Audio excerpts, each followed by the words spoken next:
Hi, everyone. My name is Chris Collier. I'm the Executive Director of Renew Theaters.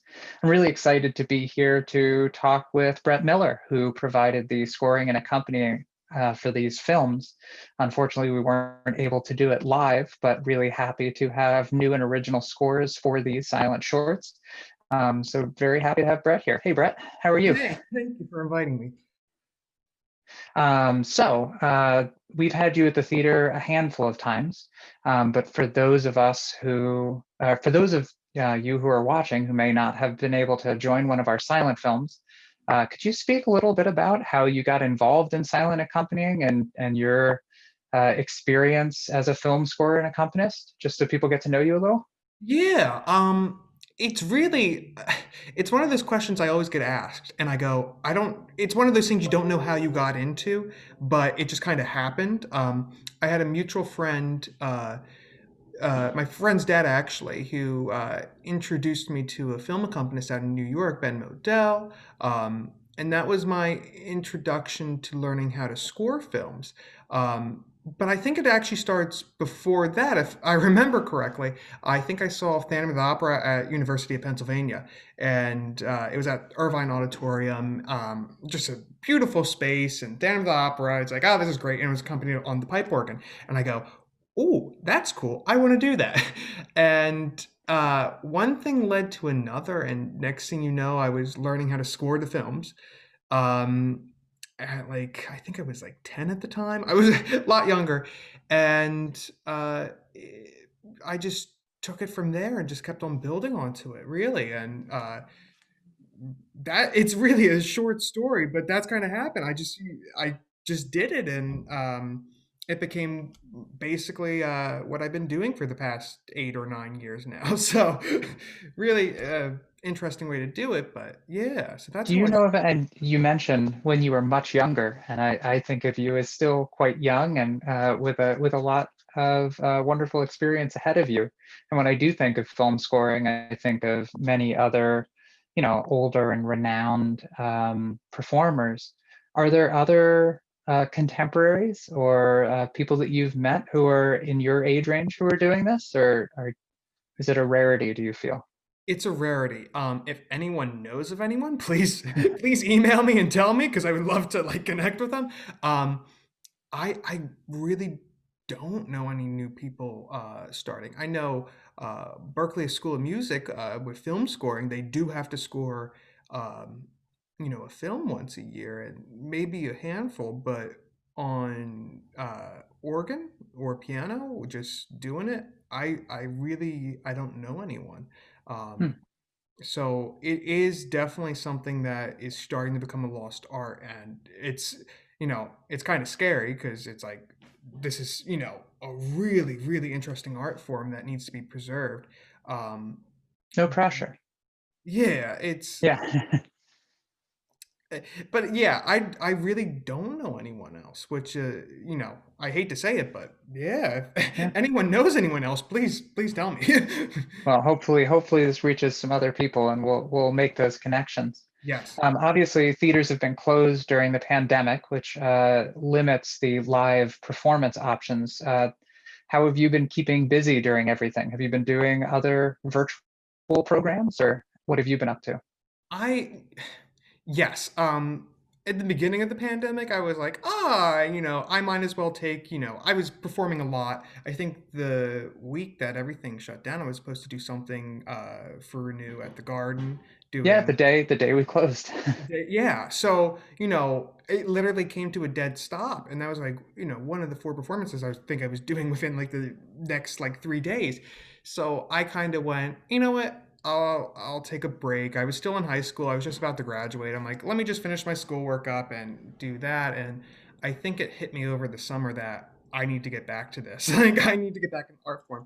So luckily, a great organization down from Atlantic City, the Historic Organ Restoration Committee, which actually is working on the world's largest pipe organ in Boardwalk Hall, um, started doing live streaming on the instrument there. And I think that was my first time really getting back on an instrument performing. I was just doing organ music there, and I kind of got back into that. And then, of course, after graduating from high school, I started college, and schoolwork came there, and being a music major, that's taken my time. So really, in all honesty, this is the first time I've scored anything in since March, and Oh, wow. it's really refreshing to get back to it. Going through the films and go, oh, I miss this so much. It's one of those things that comes naturally to me almost. So it was like, this is really refreshing. So So you said you did a live stream from the organ. Have you ever done anything like a virtual event or a sort of live score but recorded event like this? no, I don't. Yeah. Totally new, and I think for a lot of you know, it's just something no one ever really thought of. Maybe live streaming, but with a live audience, and that was kind of Yeah. a background thing. But now it's like this is your audience as a camera, so it's a Yeah. very different way of performing because you're like, where's that energy coming from, and you kind of almost have to create it yourself. So it's Right. very. And how did you generate that energy? I know having that live audience is something that you can feed off of. What were the ways that you made this work? Yeah, I it's really hard because the audience is, I would say, 50% of the thing that makes a film. The half of it is me scoring it and playing music, and the other is feeding off the audience and seeing how they're reacting to it. So I guess I have to become the sole audience member and go off what I'm feeling, which is really weird because normally I let the audience do that job, so I can customize it to their perspective, what they're feeling, how they're interpreting the film, and kind of do my way of storytelling through music, and just kind of weave the two together. So I'm kind of doing everything, and it's really going, okay, you got to almost inner analyze your emotion, go, what is this scene doing, how am I feeling to it, not how do I want to tell the story, how am I feeling.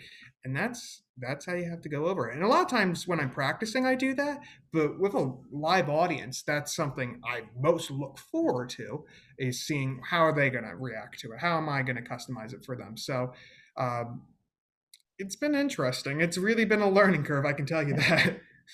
Since you didn't have to travel to the theater, did you get to use different instruments or uh, play with a different instrument that you have at home versus the traveling one?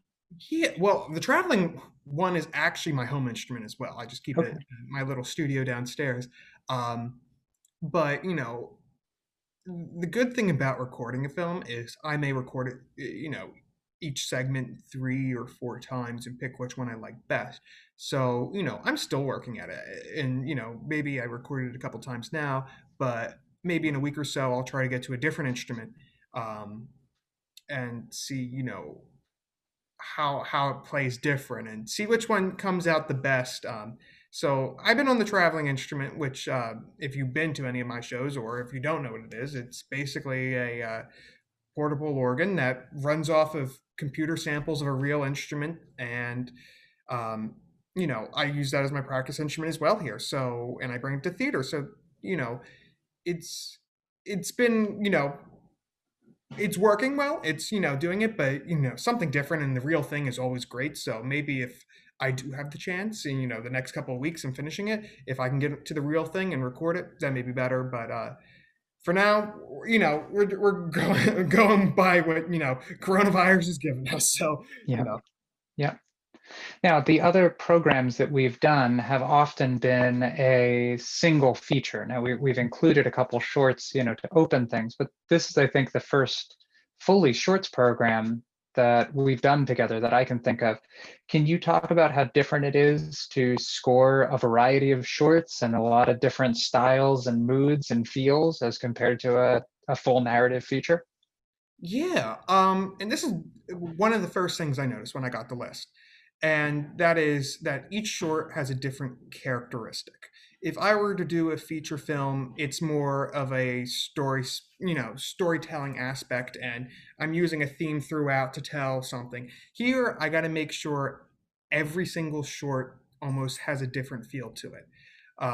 So, let's take, for example, it's what, Insects Christmas. I forget the title, but it deals with insects, and it's claymation. It has a very different feel from the Adventures of the Wrong Santa, or where it's a burglar stealing Christmas toys. It's very, you know, and it's live action as well. So like how you got to make those decisions on what's different about them. Going back to what am I feeling? How do I want to tell this story? You know, you kind of have to scale back down instead of doing a big film where you're going, I'm going to tell a story this much. You got to go, okay, this story here, change it to a completely different one, different one. So it's really it's a much more challenging thing to do, but you get to play with every single thing you have in your toolbox, every single character you want to try out. It's really fun. It's really fun to do. Great. Knowing these were holiday films, did you score things differently with the holiday theme in mind? Did you turn right away to holiday classics and figure out how to mix some of those tunes in? Or can you talk about the scoring process and picking the music Yeah. for these? So one thing I always try to do is to get the going back to characteristic. I think we did. I forget what the film title was. They all blend together after a while, but it was oh, it's blanking on me. It was a very 1920s flapper-esque film. And that one was like, okay, we got to sound like, we're doing Was that Bare Knees or Baronese. Our Dancing Daughters? I think we did both of those at some point. It Yeah. was it was bare knees, so big flapper film. So it's like, okay, what comes to mind? What are people going to associate with the flapper? It's like the Charleston, stuff like that, 5'2". So when I would go to score that, I would go, okay, what are the chord progressions that they use? What is typical of that music? Same thing is for the Christmas stuff. What do we think of Christmas? A lot of it is hymns, or the old stuff like up on the housetops, like stuff up on the rooftops, whatever the song is. But those chord progressions, they all have a similar uh, style to them that we associate with Christmas. So I really did go through all those stuff, seeing the similarities in it, and trying to almost mimic it, not completely copy it, but mimic it, to get that feel of that it is a Christmas film. Um, and keeping that that association to the audience about it. So yeah, it's an interesting way of looking at it, but that's the art of scoring. So you're ahead of everyone for the holiday season. You've already been binging on all of your Christmas carols and have all those in your hands already. Yeah. Yeah, I'm the type of person that starts listening to Christmas music in October. I know I people will disagree with me on that, but it's something I've always done. So I've certainly enjoyed it. Great. Which of these was the most challenging to score? Ooh, this is tough. I'm gonna. They're all so different. I'm gonna have to. It's I think Christmas Dream, where it's early.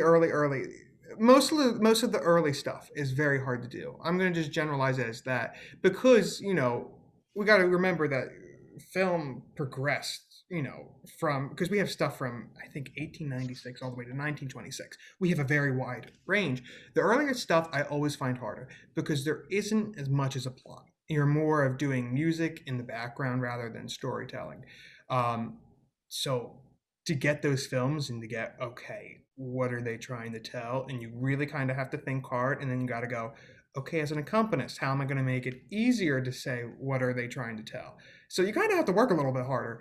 But I think it's called the Christmas Dream, where you gotta be a good accompanist to really like go, okay, they're in a dream now, they're not awake, because you really can't tell that happened.